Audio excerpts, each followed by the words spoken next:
କାହାଣୀ ମହାନତାର ଅଧିକାରୀ। ସ୍ୱରାଜ୍ୟ ଆନ୍ଦୋଳନ ସମୟର କଥା। ରାଜକୋଟର କାଥିଆୱାଡ଼ା ରାଜ୍ୟର ପ୍ରଜା ପରିଷଦ ଅଧିବେଶନ ହେଉଥିଲା। ବାପୁ ଅନ୍ୟ ନେତାମାନଙ୍କ ସହିତ ମଞ୍ଚାସୀନ ଥିଲେ। ସେତେବେଳେ ତାଙ୍କର ଦୃଷ୍ଟି ଜଣେ ବୃଦ୍ଧ ସଜ୍ଜନଙ୍କ ଉପରେ ପଡ଼ିଲା। ଗାନ୍ଧିଜୀଙ୍କୁ ସେ ଚିହ୍ନା ପରିଚିତ ପରି ମନେ ହେଲେ। ସ୍ମରଣ ଶକ୍ତି ଉପରେ ଜୋର ଦେବା ପରେ ସେ ଜାଣିପାରିଲେ ଯେ ସଜ୍ଜନ ଜଣକ ତାଙ୍କର ପ୍ରାଥମିକ ପାଠଶାଳାର ଶିକ୍ଷକ ଅଟନ୍ତି। ବାପୁ ଶୀଘ୍ର ମଞ୍ଚରୁ ଓହ୍ଲାଇ ତାଙ୍କ ପାଖକୁ ଗଲେ ଏବଂ ତାଙ୍କ ଚରଣ ତଳେ ବସି ପଡ଼ିଲେ। ସେ ତାଙ୍କ ପରିବାରର କୁଶଳ ସମାଚାର ବିଷୟରେ ପଚାରିଲେ।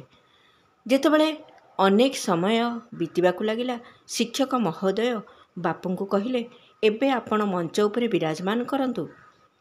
ନେତାଗଣ ଆପଣଙ୍କର ପ୍ରତୀକ୍ଷା କରିଥିବେ। ବାପୁ କହିଲେ, ନା ନା, ମୁଁ ଏହିଠାରେ ହିଁ ଠିକ୍ ଅଛି। ଏବେ ମୁଁ ମଞ୍ଚ ଉପରକୁ ଯିବାକୁ ଚାହୁଁନାହିଁ। ଏହିଠାରେ ବସି ସମସ୍ତ କାର୍ଯ୍ୟ ଦେଖିବି। ଆପଣ ଚିନ୍ତା କରନ୍ତୁ ନାହିଁ। ସଭା ସମାପ୍ତ ହେବା ପରେ ବାପୁ ପ୍ରସ୍ଥାନ କରିବାକୁ ବାହାରିବା ବେଳେ ଶିକ୍ଷକ ଗଦଗଦ ହୋଇ ଆଶୀର୍ବାଦ କଲେ। କହିଲେ, ଯେଉଁ ବ୍ୟକ୍ତି ତୁମ ପରି ନିରହଙ୍କାରୀ ଅଟେ, ସେ ହିଁ ମହାନତାର ଅଧିକାରୀ ହୋଇପାରିବ। ବିଚାରକ୍ରାନ୍ତି ଦୂତ ୟୁଟ୍ୟୁବ୍ ଓଡ଼ିଆ ଚ୍ୟାନେଲକୁ ସବସ୍କ୍ରାଇବ୍ କରିବା ସହ ପରବର୍ତ୍ତୀ ଭିଡ଼ିଓ ପ୍ରାପ୍ତ କରିବା ପାଇଁ ବେଲ୍ ଆଇକନ୍ ଦବାନ୍ତୁ ଏବଂ ବିଚାରକ୍ରାନ୍ତି ଦୂତ ଓଡ଼ିଆ ଫେସବୁକ୍ ପେଜ୍ ସହ ଯୋଡ଼ି ହୁଅନ୍ତୁ। ଧନ୍ୟବାଦ।